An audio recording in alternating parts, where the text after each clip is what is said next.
More than 30 suspensions, millions of dollars in fines, punches during practices, death threats, and even weapons inside an NBA locker room. This is not an exaggeration. This really happened. And the most frightening part is that almost nobody saw it, because all of this took place away from the cameras, where the real game actually begins. The NBA that the public sees is made of spectacular dunks, clutch shots, and global superstars. But behind all of that, there is another reality. A reality built on ego, pressure, and money. A lot of money. And when these forces collide within the same team, chemistry can quickly turn into something far more dangerous. Teammates who train together every single day, travel together, fight for the same goal, but deep down cannot stand each other. Small provocations turn into arguments, arguments turn into confrontations, and in some cases that goes far beyond what should ever be acceptable. What is most striking is realizing that many of these situations were not just normal disagreements. They were real moments of tension, wounded pride, players who were closer to fighting each other than actually winning games. Because when respect disappears, the team stops existing. And that changes everything. If you like real, intense stories that show the hidden side of sports, make sure to follow the channel now. Because what you're about to see is not about plays. It is about people.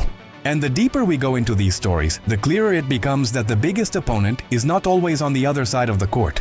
And it all starts with a fight that looked like just another normal practice, until it turned into something nobody expected. In the early 2000s, the Portland Trail Blazers carried a heavy reputation. It was not just a talented team, it was an unstable environment, filled with strong personalities and a history of problems off the court. It was in this setting that Zach Randolph arrived as a young player, trying to earn his place in a locker room where respect was not given. It was earned the hard way. Everything started with what seemed like a simple challenge. Ruben Patterson, known for his physical strength, threw out a provocation inside the locker room saying that nobody there could take him down. It was more than just a joke, it was about status. Randolph, still young, decided to accept.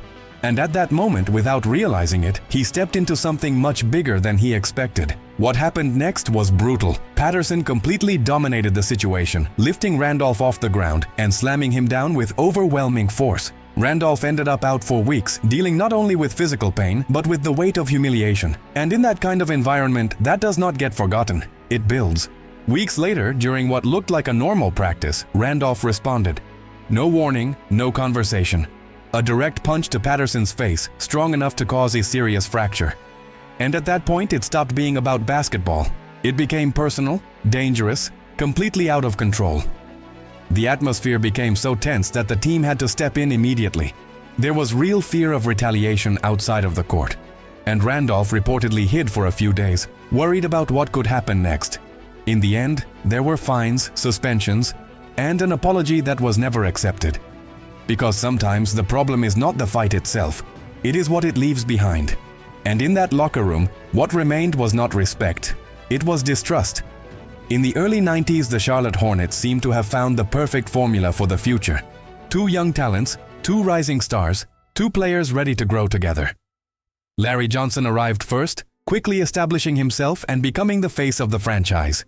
Soon after, Alonzo Mourning joined, bringing dominance and the same ambition to lead.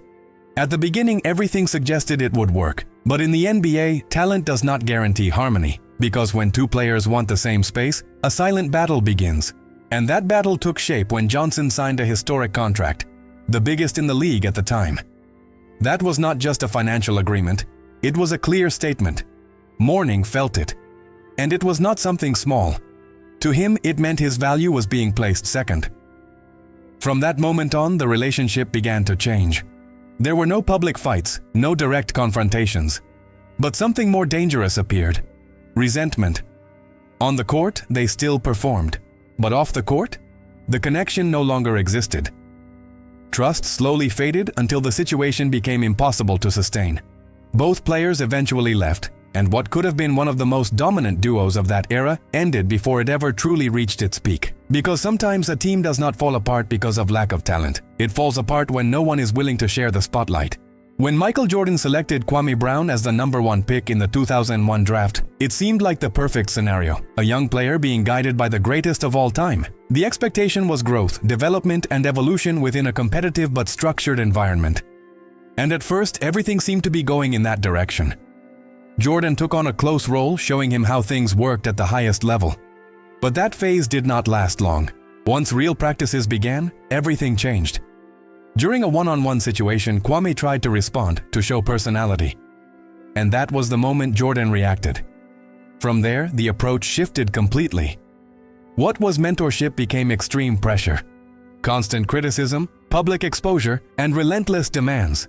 For some, this was simply Jordan's way of building stronger players. For others, it went too far. The impact became clear. Kwame's confidence started to disappear, and with it, his performance. The player who entered the league with so much expectation never managed to establish himself the way people believed he would. And this raises a difficult question that still divides opinions. At what point does pressure make someone stronger? And when does it begin to break them? Because not every player responds the same way. And in this case, sharing a locker room with someone like Jordan may have been more than any young player was ready to handle. When Scottie Pippen joined the Houston Rockets, expectations were high. He carried 6 championships, experience, and the opportunity to finally take on a leading role. Alongside Charles Barkley, the idea was to form a competitive team and chase another title. But the problem started exactly with roles. Pippen wanted to prove he could lead, while Barkley already had his position established. And when neither of them is willing to step back, conflict stops being a possibility and becomes inevitable. On the court, the team never found consistency. Off it, the relationship deteriorated quickly. What should have been a partnership turned into a dispute. And when the results did not come, the situation got even worse. After the elimination, whatever respect was left disappeared completely. Pippen made direct criticisms, questioning Barkley's commitment. Barkley responded in the same tone, without holding back. What was once tension turned into open confrontation. This kind of situation leaves a clear lesson. Big names do not guarantee big results. Because when ego speaks louder than the collective, talent stops being enough. In 2009, the New York Knicks were dealing with problems both on and off the court. At the center of it all was Stephon Marbury, a talented player who was no longer at his peak. Even so, he believed he deserved space and protagonism. When the coaching staff decided to reduce his minutes, the reaction did not come in the form of argument. It came in the form of absence. Marbury simply stopped participating. In a team sport that carries enormous weight, the team became exposed, with players taking on unexpected roles and the environment becoming increasingly unstable. The problem stopped being tactical and became internal, because when one player disconnects from the group, it affects everyone. The situation reached a point where even teammates started speaking publicly. The message was clear: regardless of any conflict, abandoning your team is not acceptable. The deadlock continued until the inevitable end. An agreement ended Marbury's time with the team, but it left an important mark. Not every conflict is explosive. Some are silent, and still manage to completely destabilize a team. The 2008 Boston Celtics were seen as the perfect example of a team, but maintaining success requires constant balance, and that is exactly what began to fail in the relationship between Ray Allen and Rajon Rondo. Rondo wanted to grow within the team, take on more control, while Allen represented stability and experience. This difference in vision began to create friction, initially subtle but increasingly frequent.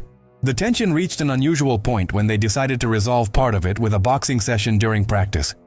Not as a spectacle, but as a way to release everything that had been building up. Even so, nothing was resolved. On the court, the chemistry dropped. Off it, the distance grew. And when Allen decided to leave and join the Miami Heat, the relationship broke completely. The episode showed that winning together does not always mean being truly aligned. The Golden State Warriors were coming off a championship when the relationship between Draymond Green and Jordan Poole began to fall apart. Poole was growing within the team, gaining space and recognition, while Green still saw himself as one of the core voices of the group. The differences started with small arguments but escalated quickly. Until, during a practice, the situation went completely out of control. Green attacked Poole with a direct punch in a moment that would soon become public. The impact was immediate. What was internal became global. Trust inside the team was broken, and even with attempts to fix the situation, the environment never returned to normal. Throughout the season, the relationship remained distant, affecting the team's dynamics. In the end, Poole's trade became the solution. This episode showed how a single moment can completely change the direction of a championship team. In 2009, a disagreement between Gilbert Arenas and Javaris Crittenton started in a simple way, but quickly escalated into something much more serious. The exchange of provocations turned into threats, and the next day the situation crossed every line when weapons were brought into the locker room. The environment changed completely, generating real fear and immediate intervention. The league had no choice but to respond with severe punishments, and the consequences were long-lasting. The careers of both players were never the same after that incident. This case made one thing clear: there is a limit, and once it is crossed, the impact goes far beyond the game. The partnership between Kobe Bryant and Shaquille O'Neal resulted in one of the greatest dynasties in NBA history. 3 consecutive championships, total dominance, and a team that seemed unstoppable. But even at the peak, there was tension. Kobe wanted full protagonism, while Shaq was already established as the main figure. This difference in vision began to affect their relationship. The disagreements intensified over time, becoming public and increasingly impossible to ignore. The team still won, but the internal structure was already compromised. In 2004, the situation reached its limit. The loss in the finals exposed a problem that had been building for years. Shortly after, the separation happened. This story leaves an inevitable reflection. How many more victories could have come if the relationship had been different? Because in the end, talent builds teams. But relationships sustain dynasties.